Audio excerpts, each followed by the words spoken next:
Friends, my name is Rahul sir. Welcome to your best M YouTube channel. पहली बार visit करें तो like और सब्सक्राइब करें और ज़्यादा से ज़्यादा फॉरवर्ड करें। वीडियो को अंत तक बना के रखिएगा क्योंकि ये बहुत ही इंपॉर्टेंट है जनरल साइंस का। यदि आप कोई भी एग्ज़ाम दे रहे हैं तो जीएस का सवाल आपका इसी प्रकार से ही पूछेगा सीपीटी में। तो आज हम लोग इस वीडियो में फिजिक्स के पार्टों को देखने वाले हैं। वो काफ़ी इस वीडियो को ज़्यादा से ज़्यादा फॉरवर्ड कर देना है ताकि किसी पोर स्टूडेंट्स का भी हेल्प हो जाए जो जीएस के क्लासेस के लिए कहीं जाते हैं, उसको इस वीडियो में बहुत ही हेल्पफुल मिलेगा। चलिए, पहले सवाल आपकी स्क्रीन पर है। प्रकाश के वेग को मापने वाला सर्वप्रथम वैज्ञानिक कौन थे? Newton, Romer, Huygens, Galileo. चलिए बताइए आंसर। इसका आंसर हो जाएगा रोमर। रोमर ने प्रकाश के वेग को सर्वप्रथम मापा था 1676 ईस्वी में और इसकी खोज किया था फिजियाओ में। ठीक है, आपको यह याद रखना है। न्यूटन जो थे, इन्होंने गति के 3 नियम का प्रतिपादन किए थे। हाइगन्स जो थे, तरंग सिद्धांत का प्रतिपादन किए थे। और गैलीलियो जो थे, उन्होंने दूरबीन का आविष्कार किए थे। तो आपको ये चलिए नेक्स्ट सवाल देखते हैं। वक्रता त्रिज्या फोकस दूरी से कितना गुनी होती है? 2 गुना, 3 गुना, 4 गुना, 5 गुना। चलिए, इसका आंसर हो जाएगा का नंबर 2 गुना। ठीक है, 2 गुना होता है वक्रता त्रिज्या फोकस दूरी से।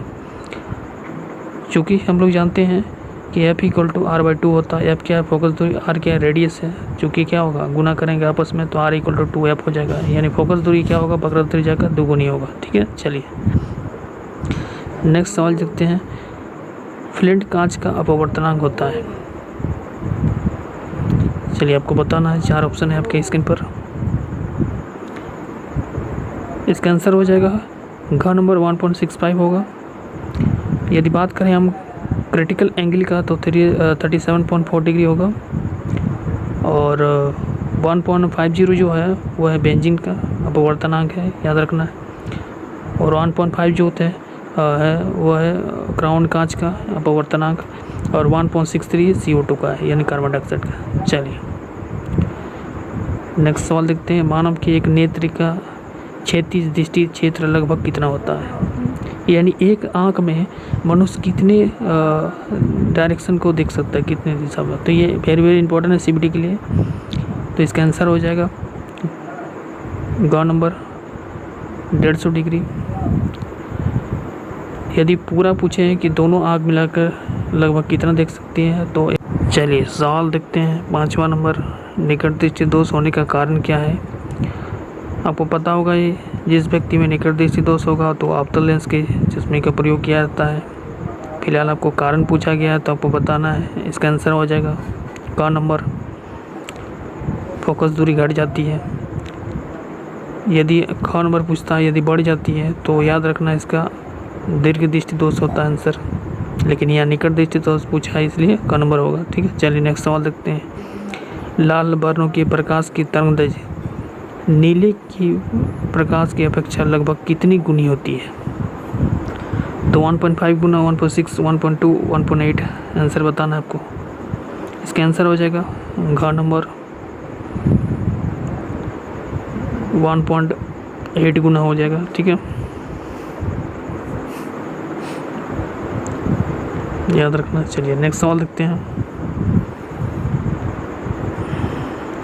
सूर्य के प्रकाश पृथ्वी तक आने में कितना समय लगता है?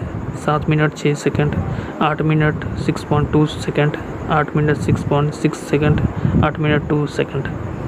चलिए बताइए।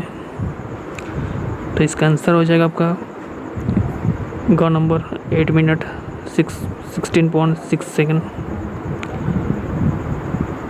याद रखना है। ठीक है, यदि चंद्रमा का बात करें, चंद्रमा का प्रकाश पृथ्वी तक आने में 1.28 सेकंड का लगता है समय। ठीक है, तो आपको दोनों याद रखना है, सूर्य के प्रकाश भी और चंद्रमा का प्रकाश। चलिए नेक्स्ट सवाल देखते हैं। यदि वस्तु की स्थिति अनंत पर हो तो प्रतिबिंब की स्थिति क्या होगा? तो आपको याद रखना है कि उत्तल लेंस द्वारा किसी भी वस्तु के अनंत पर यदि प्रतिबिंब होगा तो इसकी स्थिति जो होगा फोकस F2 पर होगी। ठीक है, तो ख नंबर आंसर हो जाएगा इसका। यदि आपसे पूछा जाए कि प्रतिबिंब की प्रकृति क्या होगा तो वास्तविक होगा, और इसका साइज पूछा जाए आकार तो होगा छोटा तथा उल्टा होगा।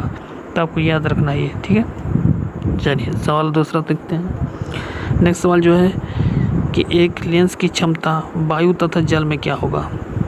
आपको बताना है कि वायु में क्या होगा और जल में क्या होगा। तो इसका आंसर हो जाएगा ख नंबर, यानी वायु में अधिक होगा और जल में कम होगा। किसी लेंस की वायु में होगा अधिक और जल में कम होगा। यदि आपसे पूछा जाए कि किसी लेंस की क्षमता का SI मात्रक क्या होगा, तो इसका SI मात्रक डायोप्टर होता है, यानी D से सूचित करते हैं। तो आपको ये याद रखना है। चलिए नेक्स्ट सवाल देखते हैं। सूक्ष्मदर्शी की नली की लंबाई बढ़ाने पर उसकी आवर्धन क्षमता क्या होगा। आवर्धन क्षमता कम होगा, आवर्धन क्षमता अधिक होगा, आवर्धन क्षमता पहले कम होगा, आवर्धन क्षमता पहले अधिक होगा। चलिए बताइए। तो इसका आंसर हो जाएगा आपका क नंबर, आवर्धन क्षमता कम होगा। अब बात करते हैं सूक्ष्मदर्शी माइक्रोस्कोप।